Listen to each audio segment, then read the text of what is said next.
अस्सलाम वालेकुम स्टूडेंट्स।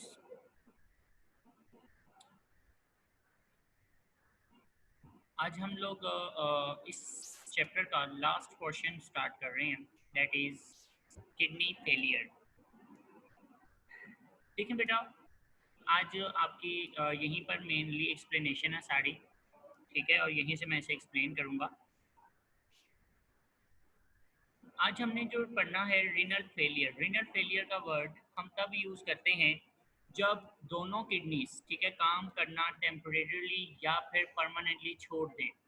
ठीक है, हम उसे रीनल फेलियर का नाम देंगे या फिर उसे किडनी फेलियर का नाम देते हैं। यानी किडनी फेलियर या फिर रीनल फेलियर का मतलब क्या होगा कि किडनी फेलियर या रीनल फेलियर का मतलब ये है कि जब पेशेंट की जो किडनीज हैं वो टोटली अपना काम बंद कर देती हैं, तो हम उसे रीनल फेलियर या फिर किडनी फेलियर का नाम देते हैं।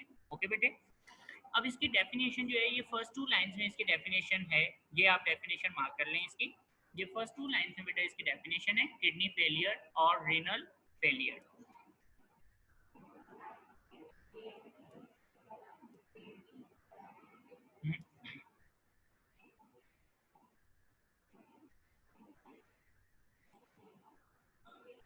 अब देखो बेटा, किडनी फेलियर की मेन कॉजेज क्या हैं, यहाँ तक आप कॉजेज के हेडिंग मार्क करेंगे। देखिए बेटा, किडनी फेलियर की जो हमारे पास मेन कॉजेज है ना, इसके अंदर सबसे पहले है डायबिटीज मेलाइटिस। ठीक है, डायबिटीज मेलाइटिस कहते हैं हाई शुगर लेवल को। ठीक है, जब पेशेंट का या जो पर्सन है अगर उसका ब्लड शुगर लेवल बहुत ज़्यादा हाई रहता है, तो हाई शुगर लेवल की वजह से ब्लड इतना विस्कस हो जाता है कि वो ठीक से सर्कुलेट नहीं करता, पहली बात। दूसरी बात, वो ब्लड, इसमें शुगर लेवल बहुत ज़्यादा हाई होता है, ठीक है, ऐसे ब्लड में इन्फेक्शंस का होना बहुत ही कॉमन चीज़ है।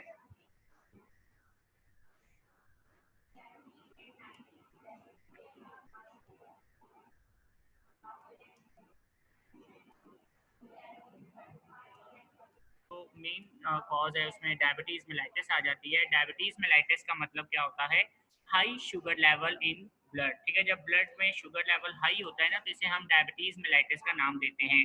अब दूसरी रीज़न क्या है बेटा, इसकी दूसरी मेन कॉज जो है वो हाइपरटेंशन है। हाइपरटेंशन कहते हैं एकदम से ब्लड प्रेशर का शूट कर जाना। ठीक है, यानी कि ब्लड प्रेशर नॉर्मल से सडनली शूट कर जाना बिकॉज ऑफ एनी रीज़न, कोई भी रीज़न हो सकती है, उसको प्रॉब्लम हो सकती है पेशेंट को कि उसका ब्लड शूट कर जाता है, या फिर किसी टेंशन को लेकर या किसी वजह को लेकर, ठीक है, उसका ब्लड प्रेशर एकदम से अगर शूट करता है, तो बेटा ये किडनीज फौरी डैमेज हो जाती हैं। इससे होता ये है क्योंकि आप लोगों ने पढ़ा था कि जो रीनल कैप्सूल है वहाँ पर ब्लड की फिल्ट्रेशन जो है वो बेसिकली किस बेस पे होती है, ब्लड प्रेशर की बेस पे होती है। तो जब ब्लड प्रेशर एकदम शूट करता है ना, तो वो एक फोर्स के साथ, बहुत ही ज़्यादा प्रेशर के साथ रीनल कैप्सूल में एंटर होता है, जिससे मेजॉरिटी रीनल कैप्सूल जो है निफ्रॉन्स के, वो डैमेज हो जाते हैं। जब निफ्रॉन्स के रीनल कैप्सूल डैमेज हो जाएंगे तो किडनी का टोटल जो फंक्शन है वो बंद हो जाता है और हम इसे किडनी फेलियर कह सकते हैं। तो हाई ब्लड प्रेशर जो है वो भी एक मेन वजह है किडनीज के फेल होने की। इसके अलावा बेटा डिफरेंट जो कॉसेज और को जो हैं केसेस, इसमें हमें ब्लड इंटरप्शन मिल जाती है, यानी कि सडनली ब्लड सप्लाई किडनीज को बंद हो जाती है किसी क्लॉट की वजह से, कि जो ब्लड वेसल्स किडनीज को ब्लड देने जा रही होती हैं, अगर उसमें कोई क्लॉट आ जाता है और ब्लड की सप्लाई बंद हो जाती है, तो भी किडनीज काम को बंद कर देंगी। इसके अलावा ड्रग ओवरडोजेज, समटाइम ऐसा होता है कि कोई पेशेंट जो है वो हाई डोज मेडिसिन खा लेता है, और वो हाई डोज मेडिसिन में जो केमिकल है वो फौरी तौर पर किडनीज के निफ्रॉन्स को अंदर से डैमेज कर देता है, जिससे किडनीज फेल हो जाती हैं। So these are the major causes, ठीक है, ऑफ रीनल फेलियर। ये रीनल फेलियर के मेजर कॉजेज हैं। ओके बेटा, फिर बता रहा हूँ कि these are the major causes of renal failure.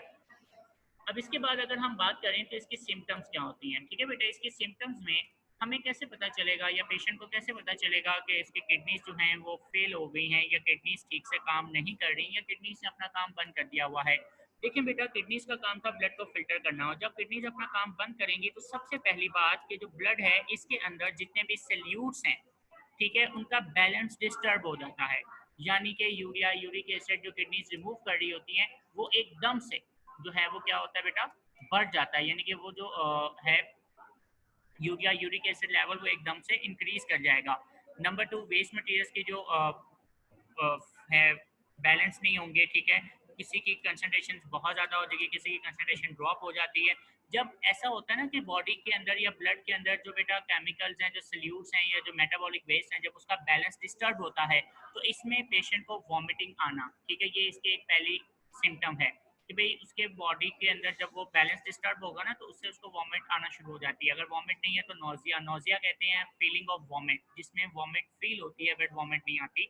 इसके अलावा वेट लॉस, फ्रीक्वेंट यूरिनेशन, ठीक है, ब्लड बार बार आना, ब्लड में यूरिन का यानी कि यूरिन में ब्लड का आना, ये चीज़ें जो हैं वो बेसिकली इसकी मेन सिम्टम्स हैं।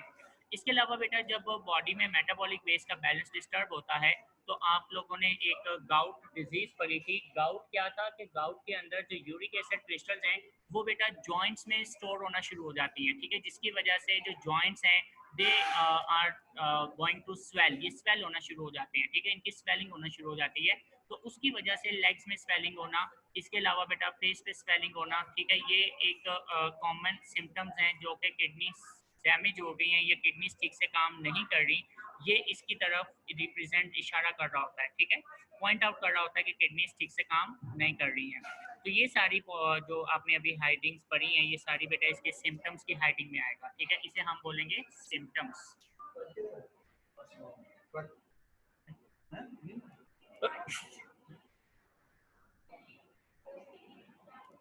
अब इसके बाद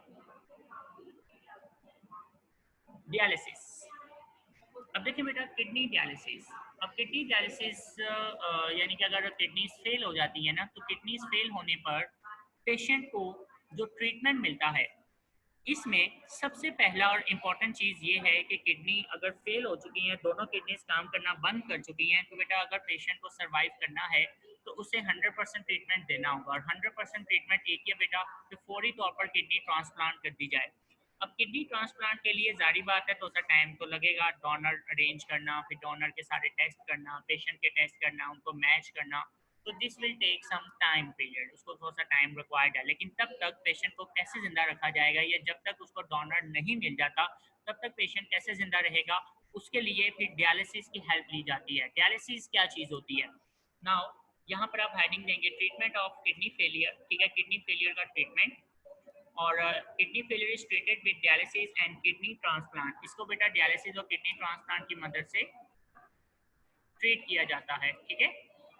अब डायलिसिस क्या चीज़ होती है? डायलिसिस हम कहते हैं the cleaning of blood by artificial ways, कि ब्लड को हम आर्टिफिशियल वे में फिल्टर करना शुरू कर देते हैं, ठीक है, इसे हम बोलते हैं डायलिसिस, ठीक है। Dialysis means the filtration of blood या cleaning of blood by artificial ways, this is called dialysis. And there are two methods of dialysis, हमारे पास डायलिसिस के दो मेथड्स होते हैं बेटे।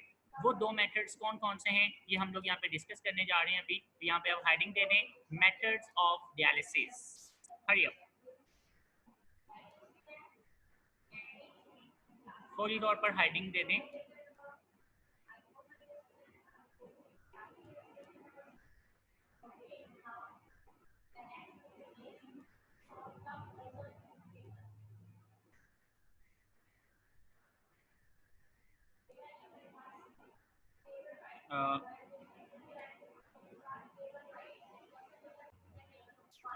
अब देखो बेटा नेक्स्ट हमारा जो टॉपिक है पेरिटोनियल डायलिसिस, ठीक है। पेरिटोनियल डायलिसिस दरअसल ये एक सिंपल सा मेथड होता है डायलिसिस का जो कि बेटा घर में भी किया जाता है। इसके लिए आपको किसी सेंटर में जाने की ज़रूरत नहीं होती है, ठीक है। इसके अंदर क्या होता है बेटा कि हम लोगों के पास ना एक डायलिसिस फ्लूइड होता है। डायलिसिस फ्लूइड ये दरअसल एक लिक्विड फॉर्म में एक फ्लूइड है, एक मिक्सचर है डिफरेंट कंपाउंड्स का, और इसकी कंपोजिशन इस तरह से बनाई जाती है कि ब्लड के अंदर जितने भी मेटाबॉलिक वेस्ट हैं और जितना भी बेटा यूरिया, यूरिक एसिड, ग्लूकोज, ये चीज़ें हैं वो इजीली इसमें डिफ्यूज़ कर सकें, ठीक है। तो वो ब्लड को फिल्टर करने की एबिलिटी रखता है। तो डायलिसिस फ्लूइड की कंपोजिशन कुछ इस तरह से बनाई जाती है।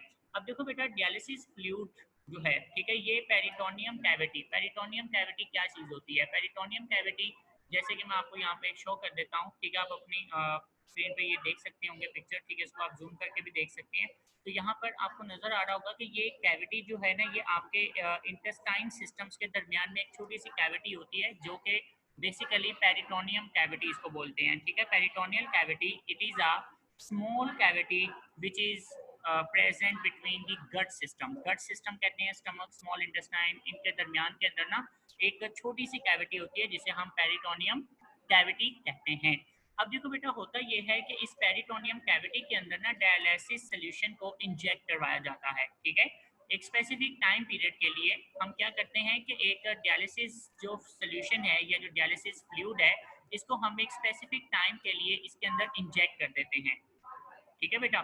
तो जैसे ही आप एक स्पेसिफिक टाइम के लिए डायलिसिस फ्लूइड को इसमें इंजेक्ट करेंगे, इंजेक्ट करने के बाद एक यानी कि स्पेसिफिक टाइम वो 2 घंटे हो सकते हैं, 1.5 घंटा हो सकता है, ठीक है। इस तरह से वो डिफरेंट टाइम पीरियड रिक्वायर्ड होते हैं, ठीक है। तो हम लोग क्या करते हैं बेटा कि इस तरह से डायलिसिस फ्लूइड जो है वो इस पेरिटोनियम कैविटी के अंदर इंट्रोड्यूस करवा देते हैं। अब ये जो बेटा पेरिटोनियल कैविटी है, इसके चारों तरफ, इसके चारों तरफ बहुत ज़्यादा ब्लड वेसल्स गुजर रही होती हैं, यानी कि बहुत ज़्यादा जो ब्लड वेसल्स है ना, वो इस पेरिटोनियम कैविटी के साइडों से गुजर रही होती हैं, ठीक है। अब होता ये है कि जब बेटा यहाँ पर आप ब्लड को इंजेक्ट करते हैं, लाइक लेट्स सपोज ये मेरे पास जो है वो अब एक पेरिटोनियम कैविटी है, और आपने इस पेरिटोनियम कैविटी के अंदर जो है ना वो बेटा ये फ्लूइड इंजेक्ट करवा दिया हुआ है, जो कि डायलिसिस फ्लूइड कहलाएगा, ठीक है। ये सारा समझ लो कि डायलिसिस फ्लूइड है जो कि इसके अंदर इंजेक्ट आपने कर दिया हुआ है। अब इसके चारों तरफ से जो है ना वो बेसिकली ब्लड वेसल जो है ना वो गुजर रही होती हैं, ठीक है। और जारी बात है कि जब ब्लड वेसल्स गुजर रही हैं तो इसके अंदर जो है वो ब्लड भी सर्कुलेट कर रहा होगा। अब बेटा जब ब्लड सेल्स यहाँ से गुजर रहे होते हैं तो इसके अंदर जितने भी मेटाबॉलिक वेस्ट हैं, यूरिया, यूरिक एसिड है, क्रेटिनाइन है और आइंस हैं, ये तमाम चीज़ें जो हैं वो यहाँ से इजीली डिफ्यूज कर जाती हैं इनटू डायलिसिस फ्लूइड, ठीक है। ये ब्लड में से निकलेंगी और इस डायलिसिस फ्लूइड में डिफ्यूज कर जाती हैं for a specific time period. एक स्पेसिफिक टाइम पीरियड के लिए आपने डायलिसिस फ्लूइड इस कैविटी में इंजेक्ट किया हुआ है, तो ये तमाम मटेरियल जो है वो इजीली डिफ्यूज कर जाते हैं into dialysis fluid that is present in peritoneum cavity. अब जैसे ही बेटा पेरिटोनियम कैविटी के अंदर ये तमाम मटेरियल डिफ्यूज करेंगे, ठीक है, तो आफ्टर अ स्पेसिफिक टाइम, वो 1.5 घंटा होता है, 2 घंटे होते हैं, उसके बाद आप इस फ्लूइड को बाहर इंजेक्ट कर लेते हैं, ठीक है, उसको बाहर ड्रेन कर देते हैं। इससे ये होता है कि ये जो ब्लड है ना वो बेटा साफ हो जाता है, और ये प्रोसेस जो है वो आपको एक दिन में, ठीक है, 2 से 3 टाइम जो है वो रिपीट करना पड़ सकता है, ओके।